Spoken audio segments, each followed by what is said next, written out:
voice inquired very quietly, and she looked towards a face she'd got to know very well 7 years before. The owner of the voice and the face was standing near the window, but he moved into the centre of the room to meet her, as her uncertain steps brought her to a complete standstill. He was still very much as she remembered him, spare and rather elegantly built, with immaculate linen and a dark, sombre style of dressing that was extremely correct. His hair had a few more silver threads in it than had been noticeable 7 years before, although even then, in his very early 30s, there had been touches of frost in the night blackness at his temples. Now, in his late 30s, the frost caught the eye more quickly. His eyes were perhaps a little darker, his long eyelashes just as feminine, the lines of his mouth as serious. But she knew that when he smiled, the seriousness vanished like morning mist, before a sudden, quick gaiety that was surprising. He was not smiling now. He looked very distinguished, like a world-famous Viennese surgeon, and he also looked just a trifle perplexed. "You are Miss Valerie Pentland, aren't you?" he said, his voice rendered unusually attractive by just a hint of an accent, although his English was quite faultless. "And yet," he added, contradicting himself, "you can't be." "Why not?" she inquired, and her own voice sounded small and schoolgirlish, and breathless in her own ears. He looked down at her from his superior height, and his expression grew faintly quizzical. The expression in her eyes should have disconcerted him, for in the strangely limpid, greenish-grey depths there was a sudden luminosity that made them look extraordinarily beautiful.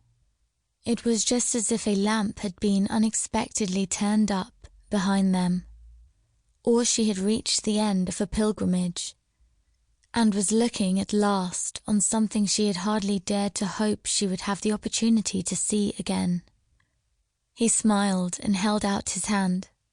"Not my Valerie Pentland, although I'd have said that the coincidence of a name and hair that would have excited the painter titan to such an extent that he would almost certainly have increased his output was almost too much to be merely a coincidence." "Then you do remember me?" she asked shyly. "I remembered your name, of course. I would hardly be likely to forget one of my most satisfactory patients." With his quick, gleaming smile, "You covered me in a certain amount of reflected glory, you know, largely because you were so cooperative. But I thought there must be some mistake when the agency said you were looking for employment." "There isn't any mistake." She stood before him, looking and feeling a little awkward. It happens to be necessary." "So," he exclaimed. He studied her for a moment with unconcealed interest, and then recollected himself and indicated a chair. "Do sit down for Miss Pentland," he invited, as she dropped into the depths of one of the most comfortable chairs. He sat down facing her, and try as he would, he failed to keep a faintly quizzical gleam out of his eyes. When he had seen her last, she had been undersized, pathetically undersized, looking like a child of 12 when she was nearly 15, because for more than a year she had lain on her back, and her emaciated condition had been the first thing about her that had actually horrified him.